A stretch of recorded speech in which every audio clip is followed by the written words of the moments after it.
প্রতিদিন সকাল 9টা থেকে শুরু হয়ে যায়, লক্ষ লক্ষ মানুষ একত্রিত বলে দেয় আউযু বিল্লাহি মিনাশ শাইতানির রাজীম। এমন এক পরিবেশ ছিল, কোরআনুল কারীমের আওয়াজ, কোরআনের তিলাওয়াত মানুষ মুখ দিয়ে উচ্চ সুরে আওয়াজ করার সাহস ছিল না মানুষের কাছে। কোরআন যখন নাজিল হয়েছে আরবে এমন পরিবেশ ছিল, আপনারা কি মনে করেন আমরা যে স্বাধীনতা সহকারে কোরআন পড়তেছি, কোরআনের আয়াত নিয়ে আজকে পিএইচডি করতেছেন, কোরআনের প্রতিটা হরফ নিয়ে পিএইচডি হচ্ছে, কোরআনের আয়াতগুলো নিয়ে তরজমা হচ্ছে, কোরআনের আয়াত গ্রামে গঞ্জে প্রতি মুহূর্তে মানুষের সামনে মুফাসসিরিনে কেরামরা নসিহত করতেছেন, এটা কিন্তু মনে মনে আসছে যে এটা ইজি ব্যাপার, সহজ ব্যাপার না। এমন এক পরিবেশ ছিল যেখানে কোরআনের কথা শুনলে, কোরআনের শব্দ উচ্চারণ করলে মানুষকে হত্যা করা হতো, এমন এক পরিবেশ ছিল আরবে। এমনকি মুহাম্মদ সাল্লাল্লাহু আলাইহি সাল্লাম যখন প্রথম কোরআনের বাণী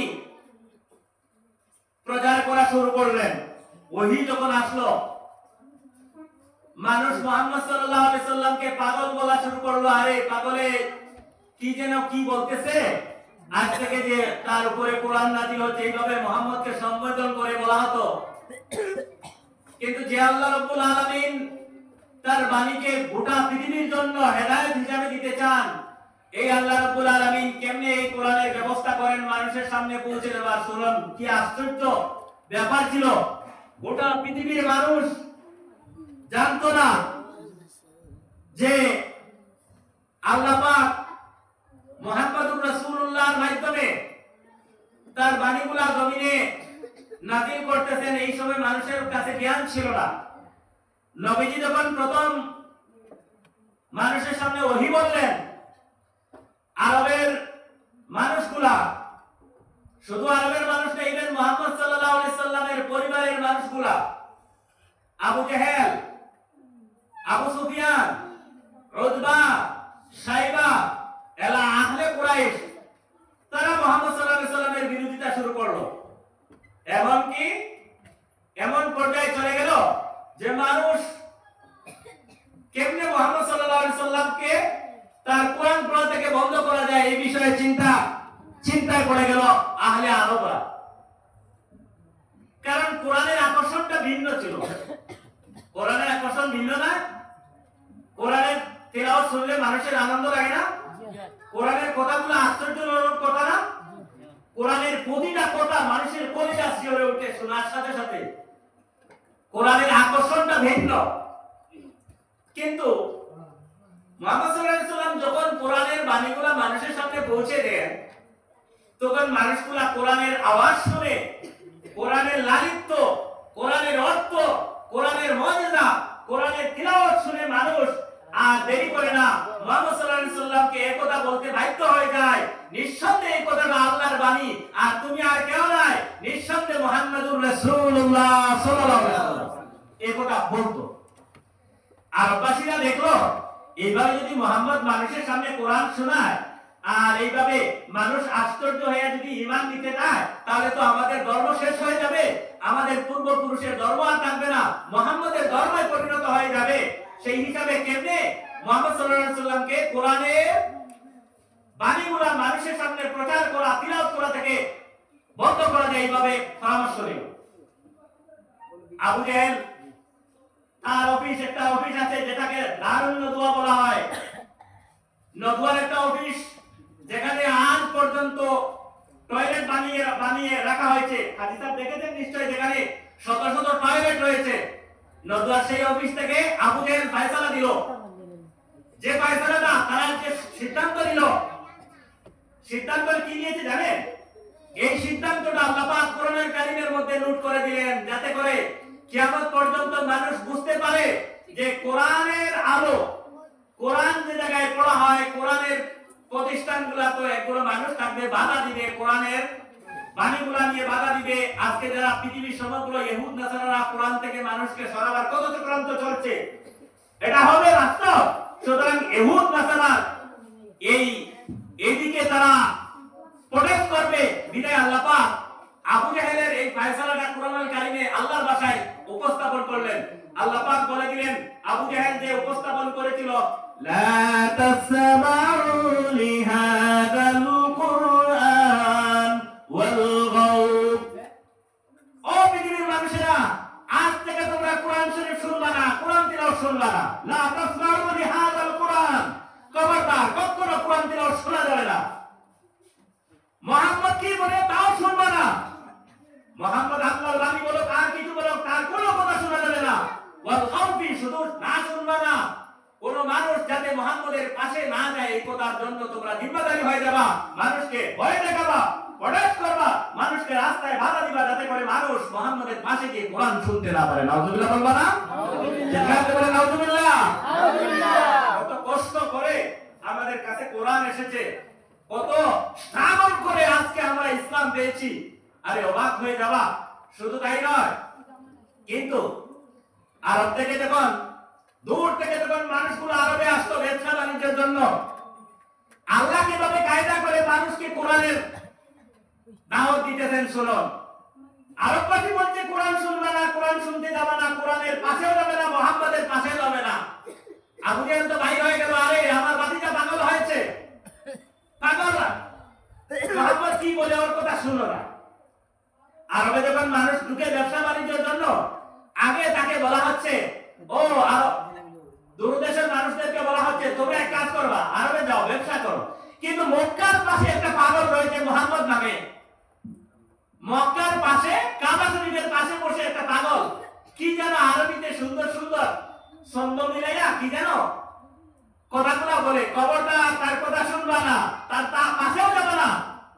যদি যাও তাহলে তোমাদের ধর্মের মধ্যে আঘাত পড়বে, তার একটা ধর্ম বানিয়েছে, এই ধর্মে চলে যাবা, খবরদার কখনো যাবা না। কে বলছে? আবু জাহেল।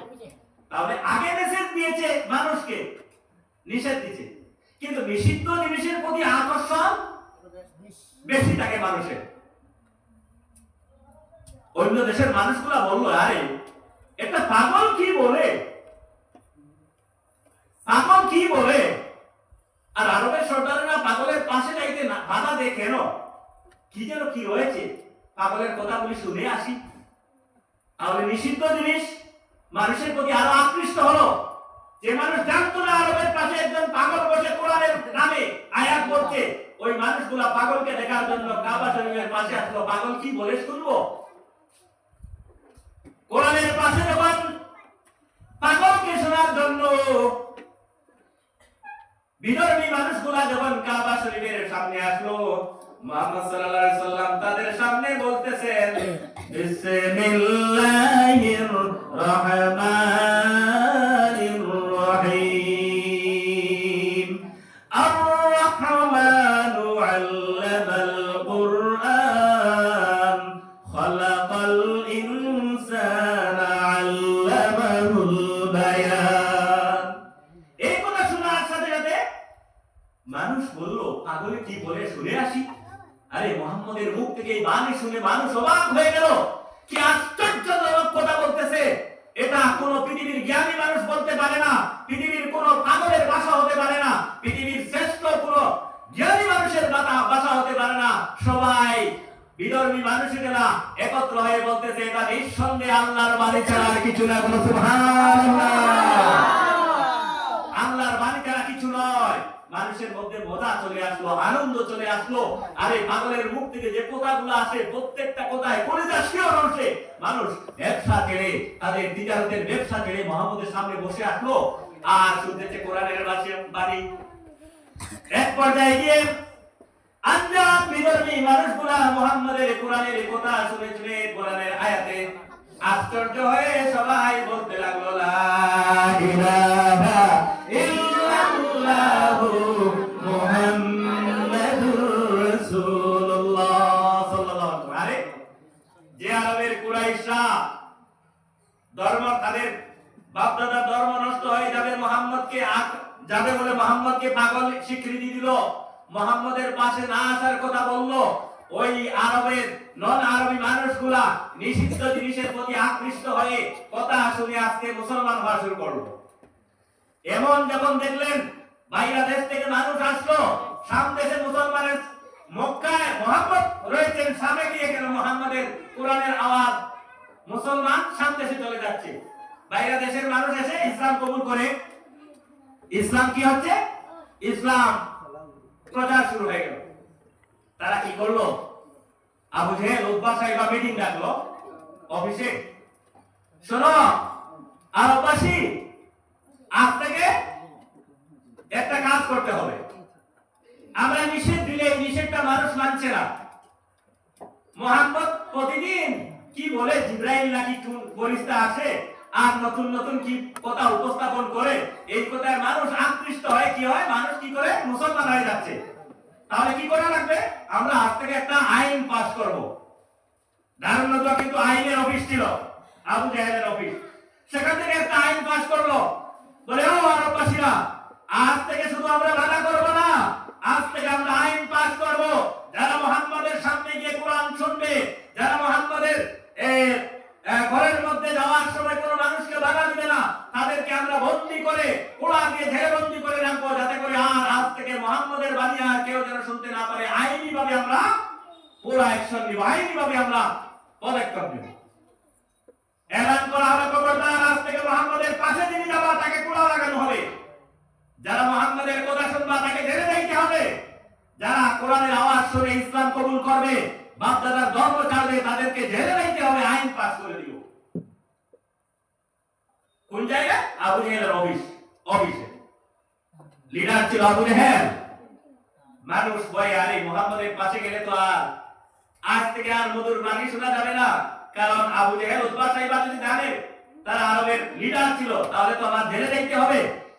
যা, মুহাম্মাদের কথা শুনে লাভ কি, আমার বিবি বাচ্চা নিয়ে আমি ঘরে থাকাই যথেষ্ট আমার জন্য শান্তিপূর্ণ মনে করি। এই কথা ভাবলো। এদিকে আবু জেহেল কোরআনের আকর্ষণ ভিন্ন ছিল, যে একবার শুনেছে তার মা বারবার শুনতে চায়, মন চায়। একবার যে কোরআনের আওয়াজ শুনলো মুহাম্মাদের মুখ থেকে, কে তিলাওয়াত করছে, যার উপরে কোরআন নাযিল হলো, সুবহানাল্লাহ, কি মধুর কণ্ঠ, মুহাম্মাদের তিলাওয়াত শোনার জন্য মানুষ পাগল ছিল। আবু জেহেল একদিন বলতেছে, অফিসে বসে মনে মনে বলতেছে, প্রথম দিন আইন পাস করা হয়েছে, আজ থেকে তো আর কেউ মুহাম্মাদের পাশে যাবে না কোরআন শুনতে। আজকে রাত্রে চুপি চুপি একা একা আমি গিয়ে মুহাম্মাদের মুখ থেকে মজা করে শুনবো আল্লাহর কালাম। বলো সুবহানাল্লাহ। কে বলছে? আবু জেহেল বলছে, আজ তো আমি আইন পাস করেছি, আমার বইতে কেউ আসবে না, আমি একা গিয়ে মুহাম্মাদের মুখ থেকে কোরআনের বাণী শুনবো মজা করে। বলো সুবহানাল্লাহ। সাইবা বলল, সাইবা তো কোরআনের আওয়াজ শুনেছে। সাইবা বলল, আবু জেহেল যেহেতু আইন পাস করেছেন, তিনি তো আজকে যাবেন না, আর লোকেরা তো ভয় আসবেন না, আমি একা করে রাত্রে গিয়ে মজা করে আল্লাহর কালাম মুহাম্মাদের মুখ থেকে শুনবো, মুহাম্মাদের ঘরের দরজায় রাত্রে বসে পড়বো, মুহাম্মদ রাত্রে যা যা পড়বে আমি শুনবো।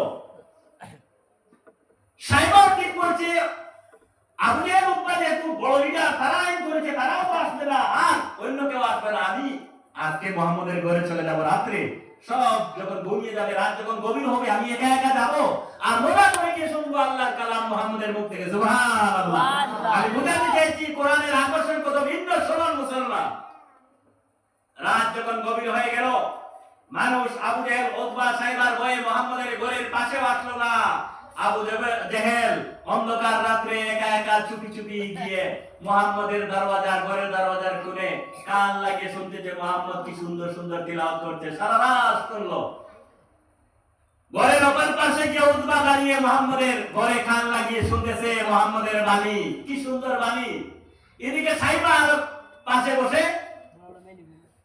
তিনজন তিন দিকে বসে মুহাম্মাদের ঘরে, মুহাম্মদ জিবরিলের তিলাওয়াত নাযিল হলো, জিবরিলের মাধ্যমে কোরআনের আয়াতগুলো মুহাম্মদ তিলাওয়াত করতেছেন, মুহাম্মদ সাল্লাল্লাহু আলাইহি ওয়াসাল্লামের বাণী, রাসূলুল্লাহ তাহাজ্জুদের রক্ত তিলাওয়াত করতেছেন গভীর রাতে। এই তিলাওয়াতগুলো কি তারা শুনতেছে, তিনজন তিন দিকে, কেউ জানে না একজনের অজান্তে আরেকজন এসে মুহাম্মদের ঘরের পিছে দাঁড়িয়েছে। একটি পথ দিয়ে ভিন্ন ভিন্ন সময় এসেছে, তিন দিকে তিনজন দাঁড়িয়ে আছে, কিন্তু মনে বই আছে। রাত যখন দুপুর হয়ে গেল, শেষ হওয়ার পথে যখন হয়ে গেল, মনে মনে, আরে দিনের বেলা যদি কোনো মানুষ দেখে ফেলে তাহলে বলবে তোমরা নিষেধ করেছো, আবার তোমরা শুনতেছো, আমাদের অস্তিত্ব থাকবে না, সুতরাং চলে যায়।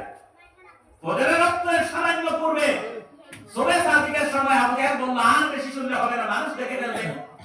রাত্রে যখন মানুষ উঠবে আমাকে দেখে ফেলবে। আবু জাহেল ধীরে ধীরে রওনা দিল বাড়ির পাশে, যে আমি বাইরে যাই মোহাম্মদের ঘর থেকে। উপর ঠিক ভাবলো, আরে যদি বুঝে ফেলে আবু জাহেল বা কোনো মানুষ যদি বুঝে ফেলে, আবু জাহেলকে খবর দিবে যে উতবা রাত্রে মোহাম্মদের ঘরে কোরআন যুদ্ধে গিয়েছিল, তাহলে আমার তো আর মন্ত্রিত্ব থাকবে না, লিডারই থাকবে না। উতবাও বাইরে হলেন মোহাম্মদের ঘরের নিচ থেকে। এদিকে সাইবাও ঠিক তেমনি, তিনি ভাবতেছেন আমাকে কেউ যেন না দেখে, তিনিও ভাবতেন। তিনজন একসাথে এক মাইন্ডে যখন বাইর হলেন মুহাম্মদ সাল্লাল্লাহু আলাইহি সাল্লামের বাড়ির রাস্তায়, তিনজনের মুখোমুখি হয়ে গেল। আবু জাহেল বলছে, উতবা তোমরা কেন এখানে আসলা? আরে বাবা, উতবা বললে, আবু জাহেল তুমি কেন আসলা? সাইবা বলল, আচ্ছা আবু জাহেল তুমি তো অর্ডার করেছিলে মুহাম্মদের ঘরের পাশে না যেতে, আজকে রাতে তুমি কেন আসলা? দেখা গেল তিনজন লিডার একত্রিত হয়ে গেলেন মুহাম্মদের ঘরের সামনের রাস্তায়। তিনজন বলতেছেন, এক পর্যায়ে গিয়ে সাইবা বলতেছেন, হাদিস থেকে শোনাচ্ছি ভাই সাহেব, সাইবা বলতেছেন, আবু জাহেল আমরা লিডাররা মুহাম্মদের রাস্তায় ঝগড়া করলে মানুষ বুঝে ফেলবে। আচ্ছা একটা কথা বলো তো, আমরা ঝগড়া করে কোনো ফায়দা নাই, তুমি কথা বলো, আজকে যে সারা রাত মুহাম্মদের ঘরের পিছে বসে এত সুন্দর সুন্দর বাণীগুলা শুনলাম, কি আশ্চর্যজনক কথা, প্রত্যেকটা কথায় কলিজা স্পষ্ট করলো। আচ্ছা আপনি বলো আবু জাহেল, এই কথাগুলা কোনো মানুষের হতে পারে? আবু জাহেল বলল, না তো, এটা তো মানুষের হতে পারে না। উতবা বলল, কি আশ্চর্য কথা, প্রতিটা কথায় আমার মনে হলো যে এই যেন আল্লাহ নিজে কি যেন প্রতি মুহূর্তে নতুন নতুন কথা দিয়ে মুহাম্মদকে স্মরণ করে দিতেছেন। মুহাম্মদ তিলাওয়াত করতেছেন, আমার কলিজার সমগ্র শরীরের সমগ্র রুমগুলা শিউরে উঠলো। আবু জাহেল বলল, বেটা এমন ঝগড়া এমন কথা বলা যাবে না, খবরদার। আমরা যদি তারা এইভাবে মুহাম্মদের কথায় আকৃষ্ট হয়ে যায়, আমাদের শ্রোতারা আমাদেরকে জুতা দিয়ে বৃত্তি দিবে, আমাদের ধর্মকে ছেড়ে দিবে। সুতরাং এই কথা বলা যাবে না। হাতো হাতো ওয়াদা করো, আজ থেকে আমরা তিনজনে ওয়াদা করি, আমরা আর কেউ আসবো না। আমরা কি করবো না? কেউ আসবো না। মুহাম্মদের রাস্তায়, বাড়ির সামনে রাস্তায় তিনজন আবু জাহেল, উতবা, সাইবা ওয়াদা করা হলো। ফাইনালি এন্ড লাস্টলি আমরা শেষ ওয়াদা করছি, আর শ্রোতারা তো আমরা ভয়ে আসছে না, আমরাও আসবো না। তিনজনে ওয়াদা করলে চলে গেল। পরের দিন রাত্রে যখন গভীর হয়ে গেল, আবু জাহেল মনে মনে চিন্তা করছে, আরে আজকে তো কেউ তো আসে নাই, ঠিক আছে, শুধু আসে গেল তিনজন, আমরা তিনজন। আবু জাহেল বলতেছে, উতবা, সাইবা আমার ভয়ে তো আর আসছে না, কালকে তো ধরা খাইছে, কালকে আমার সামনে ধরা পড়েছে, উতবা প্রতিজ্ঞা করেছে তারা আসবে না।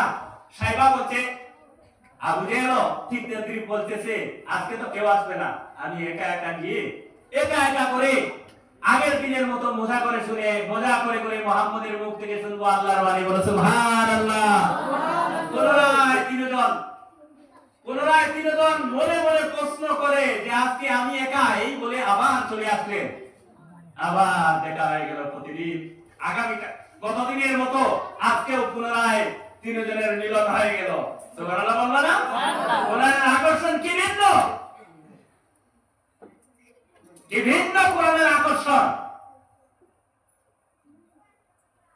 হযরত ওমর রাদিয়াল্লাহু তাআলা আনহু যখন বললেন, আজ থেকে কোরআন যে শুনবা তাকে তরবারি দিয়ে আমি কাতল করে ফেলবো, দুনিয়া থেকে বিদায় নিয়ে নিব। মুহাম্মদকে কোন অবস্থায় ধর্ম প্রচার করা থেকে বন্ধ করা যাচ্ছে না, কোরআনের বাণীগুলি মানুষের সামনে উপস্থাপন করা থেকে বন্ধ করা যাচ্ছে না। হযরত ওমর তরবারি নিয়ে বাইর হয়ে গেলেন যে আজ থেকে আইন করে মুহাম্মদকে কোরআনের আকর্ষণ থেকে বন্ধ করা যাবে না। মুহাম্মদকে যদি আমরা শেষ করে দেই, আর কোরআনের বাণী পাওয়া যাবে না। তরবারি নিয়ে বাইর হলেন। আমি বুঝাতে চেয়েছি কোরআনের আকর্ষণ কত ভিন্ন। রাস্তার মধ্যে একজন ইহুদির সাথে দেখা হলো। ওমর তুমি তরবারি নিয়ে রাগান্বিত অবস্থায় কোথায় যাইতেছো? মুসলমান শোনো, মন দিয়ে শোনো। হযরত ওমর বলতেছেন, আমি আজকে তরবারি নিয়ে যাচ্ছি যে মুহাম্মদের তিলাওয়াত শুনে আমাদের বাপদাদার ধর্ম ছেড়ে মানুষ ইসলামের ছায়ার তলে আসতেছে, এই মুহাম্মদের শুধু তিলাওয়াত নয়, মুহাম্মদকে পৃথিবী থেকে বিদায় দিয়ে ইসলামের চিরতরে খাতিমা করতে চাই, আমাকে যাইতে দাও। এই কথা বলতেছে। এমনই বলতেছে, মুহাম্মদ তুমি, ওমর তুমি কি জানো মুহাম্মদের কোরআনের আকর্ষণ এবং ইসলামের নিক্ষিপ্ত তীর তোমার ঘরের মধ্যে চলে গিয়েছে। শুনেছি তোমার বোন আবিদা ইসলাম কবুল করে ফেলছে। তিনি তো প্রতিদিন কোরআনুল কারীম তিলাওয়াত করতেছেন, আমি শুনেছি। ওমর বলে, কি বলছো? আমার বোন ইসলাম চলে এসেছে, আমার বোন মুহাম্মদের বাণী শুনে মুসলমান হয়েছেন, সত্যি? হ্যাঁ সত্যি। ওমর তরবারি নিয়ে ঘরে আসে, এসে উদ্দেশ্য এই কথাটি, ইহুদির কথা যদি সত্য হয়, আমার বোন কোরআন শুনে যদি মুসলমান হয়, তাহলে প্রথমে আমার বোনকে হত্যা করব, তারপরে মুহাম্মদকে আমি কাতল করব, এই উদ্দেশ্য। তিনি বাড়িতে যখন আসলেন, বাড়ির সামনে যখন আসলেন, ওমরের বোন কোরআনুল কারীম থেকে তিলাওয়াত করতেছেন, আর রহমান আল্লামাল কুরআন খালাকাল ইনসানা আল্লামাহুল বায়ান। এই তিলাওয়াতগুলো শুনলেন ওমর।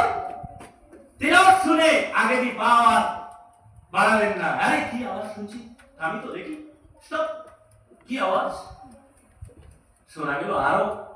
তিনি যখন আরো আগের দিকে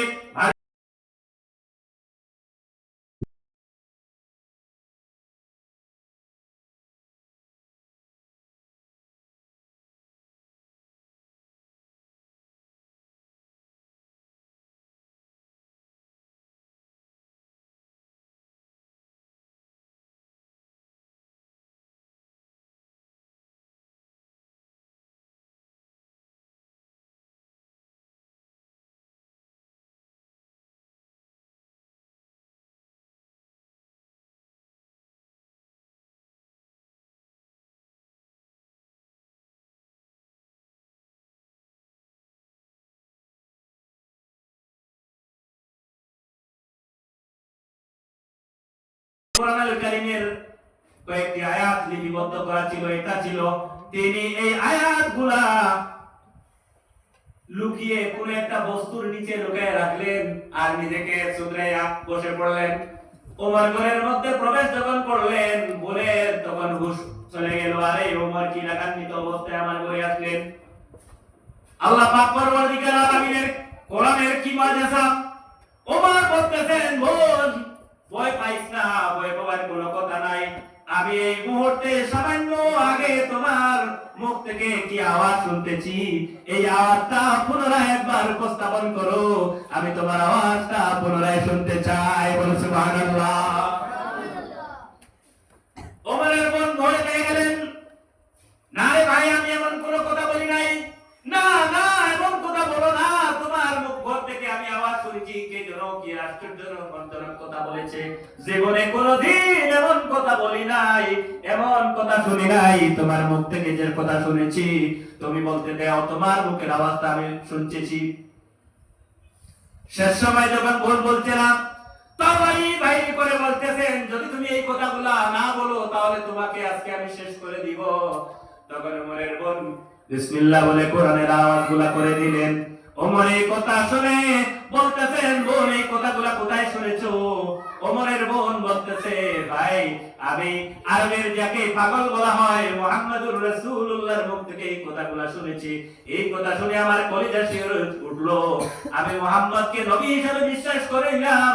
আর আমি এই জায়গায় যেই দিন শুনেছি, শুনে কোরআনের তেলাওয়াত শুনে আমি বলে দিলাম, লা ইলাহা ইল্লাল্লাহু মুহাম্মাদুর রাসূলুল্লাহ। ওমর এই কথা শুনে, বোনের মুখ থেকে কথা শুনেন, তরবারি রাখিমার মধ্যে রাখলেন, রেখে পুনরায় দোয়া দিলেন মদিনার দিকে, মক্কার দিকে, মুহাম্মদুর রাসূলুল্লাহর দিকে। আর ওমর কেঁদে কেঁদে গিয়ে আসলেন মুহাম্মদুর রাসূলুল্লাহর দরবারে। সাহাবায়ে কেরামরা কিছু ছিলেন মুহাম্মদের সামনে, মুহাম্মদ তিলাওয়াত করতেছিলেন। এমন সময় ওমরকে দেখে সবাই বলতেছে, আরে ওমর যে রাগান্বিত অবস্থায় আসছেন, সেই সময় ওমর ইসলামের বিরুদ্ধে ছিলেন। ওমরকে সবাই ভয় পাইতো। ও গরম একজন সাহাবী ছিলেন। সাহাবায়ে আমরা বলতে আজকে কি হবে, আমাদের কি অবস্থা হবে, বিশ্ব নবীর কি অবস্থা হবে ভাবতেছেন। নবীজি বলতেছেন ভয় পেও না, ওমরকে আসতে দাও, ওমরকে আসতে দাও। সাহাবায়ে কেরামরা বসে আছেন, না জানি আজকে মুহাম্মদুর রাসূলুল্লাহর শরীরে আঘাত করে ফেলতে পারবে ওমর। কিছু সাহাবায়ে কেরামরা প্রস্তুতি নিয়ে গেলেন, যদি ওমর মুহাম্মদের সঙ্গে বেয়াদবি করে তাহলে ওমরের জীবন আজকে শেষ হয়ে যাবে। নিজে নিজে প্রস্তুতি নিলেন। নবীকে বললেন না, এমন করা যাবে না, ওমরকে আসতে দাও। ওমর এসেন নবীজির সামনে, সাহাবায়ে কেরাম যেভাবে আদবে বসে আছেন ঠিক তেমনি তরবারি রেখে বসে গেলেন আর বললেন, ইয়া রাসূলুল্লাহ, আপনার মুখ থেকে যে বাণীগুলো আমার বলের মধ্যে চলে গেল, আমার বোনের মুখ থেকে আমি আওয়াজ শুনে আমি আকৃষ্ট হয়ে গেলাম। আর আমি বলতে এসেছি, ইয়া রাসূলুল্লাহ, আমি অন্যায় করে ফেলেছি।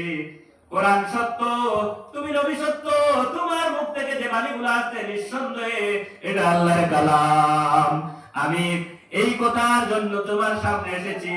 আমি বলতেছি কোরআনের এই আয়াতগুলো শুনে নিঃসন্দেহে আপনি আল্লাহর পয়গম্বর, আপনার কাছে আল্লাহ পাক পরওয়ারদিগার আলামিনের বাণীগুলো এসেছে, এটা সত্য, আপনি নবী। আমি বলতেছি আপনার হাত ধরে আমি কলিমা পড়তে চাই। এই মুহূর্তে হযরত ওমর সাহাবায়ে কেরামদেরকে সামনে উপস্থিতিতে বলে দিলেন, লা ইলাহা ইল্লাল্লাহু মুহাম্মাদুর রাসূলুল্লাহ। সুবহানাল্লাহ। কোরআনের আকর্ষণ কত ভিন্ন ভাইসাব, কোরআনের আকর্ষণ কত ভিন্ন। এই কোরআনুল কারীম যে এমন একটা কিতাব আল্লাহ রাব্বুল আলামিন দিয়েছেন, আমাদের কাছে যে কিতাবটা এসেছে এই কিতাবটা কিন্তু এমন ছিল না। এই যে কিতাব কোরআনুল কারীম যেটা আমাদের কাছে রয়েছে এটা কিন্তু এইভাবে ছিল না। এটা নাযিলের ব্যাপারে হাদিস শরীফে এসেছে, কোরআন শরীফ যখন মূল কোরআনুল কারীম তিনবার লেখা হয়েছে। কয়বার লেখা হয়েছে? তিনবার। তোমাদেরকে জিজ্ঞেস করা হতে পারে কোরআনুল কারীম সংকলন করা হয়েছে তিনবার, কয়বার? তিনবার। প্রথম যখন সংকলন করা হয়েছে, জিবরিল আমিন যখন আয়াত নিয়ে আসলেন, মুহাম্মদ সাল্লাল্লাহু আলাইহি সাল্লাম যখন ওহী নিয়ে সাহাবায়ে কেরামদেরকে বলতেছেন, এই যে আজকে রাতে জিবরিল বা আজকে এই মুহূর্তে জিবরিল আমিন এসেছেন, এসে এই আয়াতগুলো বলেছেন। নবীজি যখন তিলাওয়াত করেন সাহাবায়ে কেরামরা তখন যে যেভাবে উপস্থিত ছিল ঠিক তেমনি নবীজির বাণীগুলা কেউ বা পাথরের মধ্যে লিখেছে, কেউ বা মাটির মধ্যে, কেউ বা গাছের পাতার মধ্যে, কেউ বা খাজুরের ডালে, কেউ বা খাজুরের পাতার মধ্যে নবীজির বাণীগুলা লেখো। কোরআনুল কারীম নবীজির জমানায় লেখা হয় নাই। নবীজির জমানায় কোরআনুল কারীম কি করা হয় নাই? লেখা হয় নাই। তাহলে কেমনে ছিল? এই আয়াতগুলা সমগ্র মক্কা মদিনায় ছড়িয়ে ছিল। যেই সময় নবীজি বলতেছেন সাহাবায়ে কেরামরা মুখস্থ করার জন্য কেউ বা কাগজে, কেউ বা পাতার মধ্যে, কেউ বা তখনকার কাগজ ছিল না, গাছের পাতা, মাটি, ইট, পাথর এগুলার মধ্যে লিখে রাখতেন। এই হিসাবে নাজিল হয় 23 বছর ওহী এইভাবে আসতে থাকে। 23 বছরের পর্যন্ত ওহীগুলা পাথরের মধ্যে, গাছের পাতার মধ্যে, খাজুরের ডালের মধ্যে, ইটের মধ্যে লেখা ছিল আর মানুষের সিনার মধ্যে মুখস্থ ছিল। কোরআনুল কারীম সূরা হিসাবে, পারা হিসাবে, মন্দির হিসাবে যেভাবে এইভাবে ছিল না। আয়াতগুলা সাহাবায়ে কেরামদের সিনার মধ্যে ছিল। নবীজি দুনিয়া থেকে যাওয়ার পরে হযরত আবু বকর সিদ্দিক যখন খলিফা হলেন, প্রথম খলিফা, খলিফাতুল মুসলিমিন হযরত আবু বকর সিদ্দিক, তিনি একবার তার জমানায় একটা যুদ্ধ হয়েছিল, জঙ্গে ইয়ামামা। তখনকার সাহাবায়ে কেরামরা নবীজি ইন্তেকালের সময় সাহাবায়ে কেরামদের সংখ্যা ছিল, হাদিস শরীফে এসেছে হাজ্জাতুল ওয়াদায়ে সাহাবায়ে কেরামদের সংখ্যা 1,48,000। 1,48,000 সাহাবায়ে কেরামদের সংখ্যা, মতান্তরে 2 লক্ষ বা আরো অধিক ছিল। তো এইভাবে সাহাবায়ে কেরাম ছিল। কিন্তু জঙ্গে ইয়ামামা একটা যুদ্ধ হয়েছিল, এই ইয়ামামার মধ্যে 10,000 সাহাবায়ে কেরাম শহীদ হয়েছেন ইয়ামামা যুদ্ধে। কতজন? 10,000 সাহাবায়ে কেরামরা শহীদ হলেন। মুসাইলামাতুল কাজ্জাবের বিরুদ্ধে যুদ্ধ হয়েছিল আবু বকরের জমানায়, যে নবুয়তি দাবি করেছিল মুসাইলামাতুল কাজ্জাব, যে যুদ্ধকে জঙ্গে ইয়ামামা বলা হয়। এখানে 10,000-এর অধিক সাহাবায়ে কেরামরা শহীদ হয়েছেন। এর মধ্যে বেশিরভাগ সাহাবায়ে কেরাম ছিলেন কোরআনের হাফিজ, হাফিজার কারি। যে সময় গোটা পৃথিবীতে লক্ষ 1.5 লক্ষ সাহাবায়ে কেরাম, আর এই সময় 10,000 সাহাবা শহীদ হয়েছে, বেশিরভাগ হাফিজ আর কারি। হযরতে আবু বকর ওমরের মনে আসলো, আরে এইভাবে যদি সাহাবায়ে কেরাম যুদ্ধে শহীদ হতে যান তাহলে কোরআনুল কারীম তো আর পরবর্তীতে থাকবে না। কারণ কোরআনুল কারীম লেখা অবস্থায় ছিল না মানুষের সিনার মধ্যে। আপনি পাঁচায় জানেন, আপনি আমাকে পাঁচায় শিখান। আপনি সূরা ফাতিহা জানেন, আপনি সূরা ফাতিহা শিখান। আপনি সূরা ফিল জানেন, আপনি ফিল শোনান। আমি আপনার কাছ থেকে শুনে শুনে মুখস্থ করলাম। এইভাবে বিস্তারিত কোরআনুল কারীম। আপনি কতটুকু জানেন মেহবুব সাহেব? আপনি রহমান জানেন, আমাকে পড়ান, আমি রহমান মুখস্থ করলাম। বাহারুল সাহেব আপনি কি জানেন? আপনি শুনান, আমি শুনলাম। আমিরউদ্দিন তুমি কি জানো? আমাকে শোনাও, আমি শুনলাম। এইভাবে ছিল কোরআনের প্রচার। তো উমর রাদিয়াল্লাহু তাআলা বলছিল, এইভাবে যদি সাহাবায়ে কেরাম হাফিজরা যদি দুনিয়া থেকে বিদায় নেয়, না জানি আমার মনে হয় পরবর্তী উম্মতেরা আসবে, তারা কোরআন পাবে না, কোরআন থেকে মাহরুম হয়ে যাবে। চিন্তাটা কিন্তু সত্যি চিন্তা, ভালো একটা চিন্তা। ওমর একবার এক পর্যায়ে গিয়ে নবীজির প্রথম খলিফা আমিরুল মুমিনিন হযরত আবু বকরকে বলতেছেন, আবু বকর একটা কথা, বেয়াদবি করবা না, বেয়াদবি মনে কিচ্ছু নিবা না, আমি একটা কথা বলবো। কি কথা? বলে আমার মনে হয় ইয়ামামা যুদ্ধে যেভাবে হাফিজ কারীরা শহীদ হয়েছেন, এইভাবে যদি শহীদ হয়, একদিন আমরা কোরআন থেকে মেহরুম, কোরআনুল কারীম থেকে মাহরুম হয়ে যাব, কোরআনুল কারীম আর পাবো না। কোথায় থেকে কোরআন শুনবো? আমার মনে হয় আপনি যদি অনুমতি দেন, কোরআনুল কারীমটা আমরা একত্রিত করে ফেলি, লিখে নিই। কারণ আমিরের কাছে যে মুখস্থ তিলাওয়াতগুলো রয়েছে, মেহবুবের কাছে নাই। সাদিকের কাছে যে মুখস্থ তিলাওয়াত রয়েছে, আমিরের কাছে নাই। এইভাবে যদি সব চলে যান তাহলে কোরআন পাবো কোথায়? সুতরাং তিনি পরামর্শ দিলেন। আবু বকর কি বললেন জানেন? আবু বকর বলতেছেন, না ভাই ওমর, নবীজি যে কাজ করেন নাই, আমি এই কাজ করব না। নবীজি দুনিয়ার জীবদ্দশায় কোরআনুল কারীম একত্রিত করার হুকুম দেন নাই, আমি এই কাজ করতে পারবো না। যে কাজ নবীজি করেন নাই, এই কাজ আমি করব না। ওমর যেহেতু খলিফা, সম্মান দেন, বড়কে সম্মান দেওয়া জরুরি। আমিরুল মুমিনিন আবু বকরকে বলতেছে, ঠিক আছে আপনি যদি না দেন তাহলে। কিন্তু ঘরে আসার পরে ওমর শান্তি পাচ্ছে না, আরে কোরআনুল কারীম থেকে না জানি আমাদের উত্তরসূরিরা মাহরুম হয়ে যাবে, কোরআনুল কারীম লেখাটা জরুরি, এই কথা ভাবতেছেন। রাতের বেলা খাবে দেখলেন বিশ্ব নবী এসেন, ওমরকে বলতেছেন, ওমর তুমি যে চিন্তা নিয়ে তরবাক করতেছো ঘরের মধ্যে, আমি মুহাম্মদ এই বিষয়ে চিন্তা করতেছি, তুমি এই কোরআনুল কারীমটা লেখার ব্যবস্থা করে দাও। এই কথা যখন শুনলেন, ওমর পুনরায় আবু বকরের দরবারে হাজির হলেন। আমিরুল মুমিনিন, আমার মনে হয় কোরআনুল কারীম লেখাটা ভালো হবে, আপনি যদি অনুমতি দেন, কোরআনুল কারীম একত্রিত করাটা খুবই জরুরি হয়ে গেছে। আবু বকর তাদের কোনো পরামর্শ দিলেন না।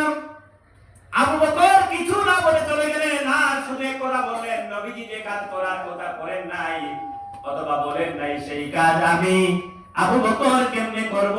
এই কাজ আমার পক্ষে আদেশ দেওয়া সম্ভব না। চলে গেলেন। আজকে বলেন দিন বিশ্ব নবী এসে আবু বকরকে বলতেছেন, আবু বকর, ওমর যে কথা নিয়ে তোমার সামনে আসেন, এই কথার সম্মতি তুমি দিয়ে দাও, এই কথার অনুমতি তুমি দিয়ে দাও, এই কথা খুবই জরুরি। আবু বকর বলতেছেন, 2 দিন ওমর আসলেন, আমি বলি নাই আজকে রাতে নবীজি এসে বলছেন, ওমর যে কথাটা বলছেন এই কথার জন্য পারমিশন দেওয়ার জন্য আমাকে বলছেন নবীজি। পরের দিন রাতের বেলা পুনরায় হযরতে ওমর যখন কথা শুনলেন, দৌড়ে আবু বকরের দরওয়াজায় হাজির হলেন। ওমর কথা বলার আগে আবু বকর বলতেছেন, ওমর রে, আজকে তোমার বলতে হবে না, আমি আবু বকর বলছি, বিশ্ব নবী থেকে ইলহাম এসে গিয়েছে। বিশ্ব নবী আমাকে খাবের মাধ্যমে জানিয়ে দিয়েছেন, ওমর তুমি যে কথার জন্য এসেছো এই কথাটা পূর্ণ করার ব্যবস্থা করো, এই কথা লিপিবদ্ধ করার ব্যবস্থা করে দাও। ওমর পারমিশন পেয়ে গেলেন। হযরত ওমর অর্ডার করলেন, ও আরবের লেখকদেরকে ডাকলেন, আব্দুল্লাহ ইবনে মাসউদ, যায়েদ বিন সাবিত, হযরত আব্দুল্লাহ ইবনে আব্বাস, যারা কোরআনের পারদর্শী ছিলেন, কোরআনের আরবি ভাষায় দক্ষ ছিলেন, পারদর্শী ছিলেন, হাফিজ ছিলেন, আলিম ছিলেন, কাতিব ছিলেন, তাদেরকে ডাকা হলো।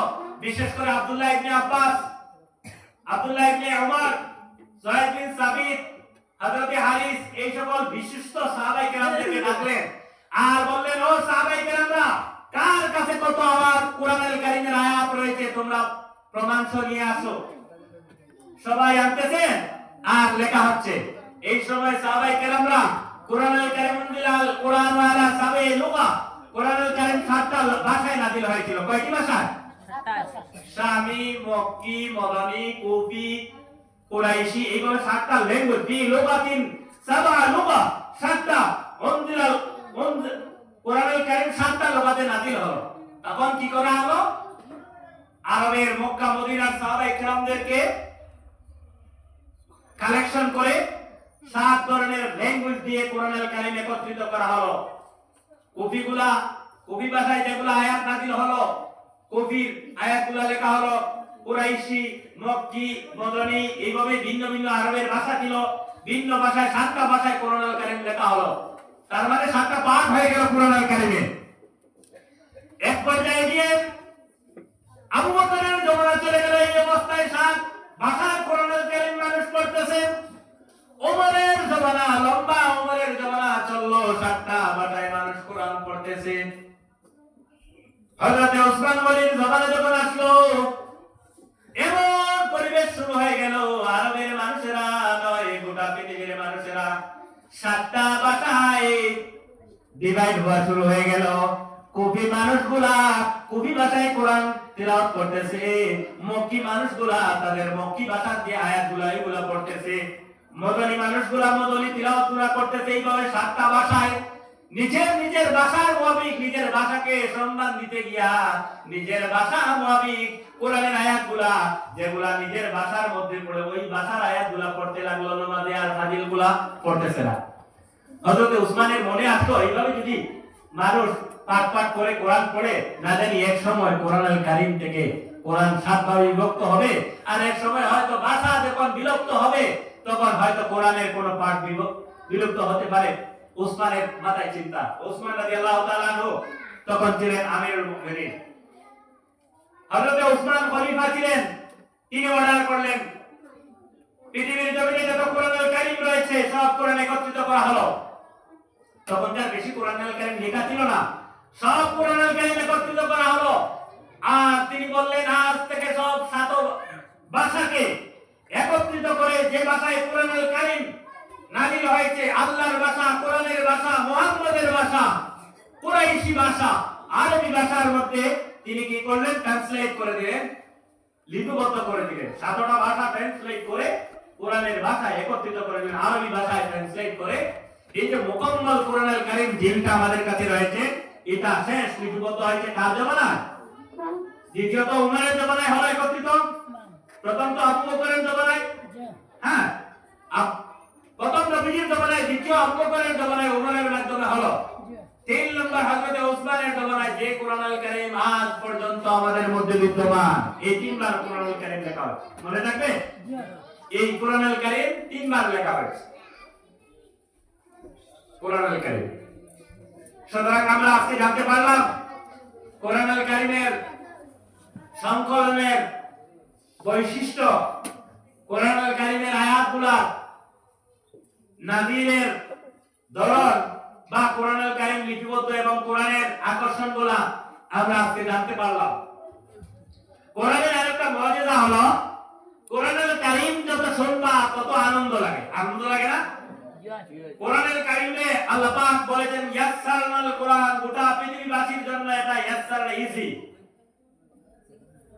পৃথিবীর মধ্যে অনেক মানুষ রয়েছে যারা বাংলা ভাষায় কথা বলতে স্পষ্টভাবে শব্দ উচ্চারণ করতে পারে না, ইংরেজি ভাষায় কথা বলতে স্পষ্টভাবে উচ্চারণ করতে পারে না, অনেক ভাষায় উচ্চারণ তার মাধুরী ভাষায় উচ্চারণ করতে পারে না, যাদের জিহ্বার মধ্যে গন্ডগোল থাকে, অনেক সময় অনেক মানুষ কথাগুলো উপস্থাপন করতে পারে না। গ্রাম্য ভাষায় আমরা বলি যারা তুতলা, ঠিক আছে, কথা উপস্থাপন করতে পারে না। কিন্তু কোরআনুল কারীমের মজুদা হলো পৃথিবীর সব জাতি মানুষ, ইভেন যাদের মুখের মধ্যে সমস্যা রয়েছে মাধুরী ভাষা উপস্থাপন করতে যারা জবান দিয়ে উচ্চারণ করতে পারে না, তুতলায়, তারাও কোরআনুল কারীম যখন পড়ে তাদের জবানের মধ্যে কোনো ত্রুটি আসে না, সবাই এক সুরে বলতে পারে বিসমিল্লাহির রহমানির রহিম। এই হলো কোরআনের মুআজিজা। এটা হলো কোরআনের মুআজিজা।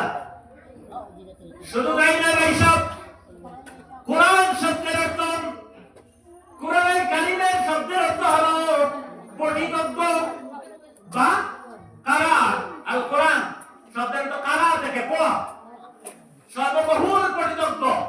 কোরআনের অর্থ হলো, কোরআন শব্দের অর্থ হলো সর্ববহুল পঠিতজ্ঞ। আচ্ছা এবার বলেন তো, এমন একটা বইয়ের নাম যেটা বই সবচেয়ে বেশি পড়া হয়, একটা বইয়ের নাম বলো তো, বলতে পারবা? কি? সবাই বলো কি বই? কোরআন। পৃথিবীর মধ্যে একটা বই যে বই প্রতি মুহূর্তে কোটি কোটি মানুষ প্রতি সেকেন্ডে পড়তেছে, সবচেয়ে বেশি পড়া হয় একমাত্র বইটা হলো কোরআনুল কারীম। আর আল্লাহ পাক নাম দিলেন 1400 বছর আগে, 1400 বছর আগে কোরআনের নাম দেওয়া হলো কোরআন, কোরআনুল কারীম। সুবহানাল্লাহ বলবো না? সুবহানাল্লাহ। 1400 বছর আগে আল্লাহ পাক বললেন এই বইয়ের নাম পঠিতজ্ঞ, সর্ববহুল পঠিতজ্ঞ। আজকে গোটা বিশ্বে একটা সেকেন্ড অতিবাহিত হয় না কোরআনের তিলাওয়াত হয় না বলে সুবহানাল্লাহ। শুধু তাই নয়, এমন একটা বই বলুন যে বই, এমন একটা ধর্মগ্রন্থ বলুন যে ধর্মগ্রন্থের হাফিজ রয়েছে, বাইবেলের হাফিজ পাবা না, তাওরাতের হাফিজও পাবা না, বেদের হাফিজ পাবা না, শুধু ঋগ্বেদেরও পাবা না। সবচেয়ে বেদের মধ্যে উত্তম যে বেদ হচ্ছে ঋগ্বেদ, ঋগ্বেদের হাফিজও পাবা না, সামবেদের পাবা না, যজুর্বেদ অথর্ববেদেরও বেদেরও হাফিজ পাবা না, বাইবেলের হাফিজ পাবে না। কিন্তু এই মুহূর্তে যদি আপনি ইন্টারনেটে সার্চ করেন, বর্তমানে হাফিজদের সংখ্যা পৃথিবীর জমিনে 10 কোটির অধিক। বলো সুবহানাল্লাহ। 10 কোটির অধিক হাফিজ কোরআনুল কারীমে এখন জীবিত হাফিজের সংখ্যা। সুবহানাল্লাহ বলবা না? সুবহানাল্লাহ। এমন বই, আর যে বই নাম তার মুজিজা হলো কোরআনুল কারীম, তার মুজিজা। আল্লাহ পাক বলেছেন এই বই সবচেয়ে বেশি পড়া হবে, সবচেয়ে বেশি তেলাওয়াত করা হবে যে বই, সে বই হলো কোরআনুল কারীম। সুতরাং এই বই লালিত, এই বই মুজিজা, এই বইয়ের মর্যাদা আল্লাহ পাক পরবর্তীকাল আলামিন তার বইয়ের মর্যাদা কতটুকু রেখেছেন আল্লাহই ভালো জানেন। সমগ্র কিয়ামত পর্যন্ত এই পৃথিবীর একটা সেকেন্ড ব্যয় হবে না কোরআনের তিলাওয়াত বন্ধ হয়েছে।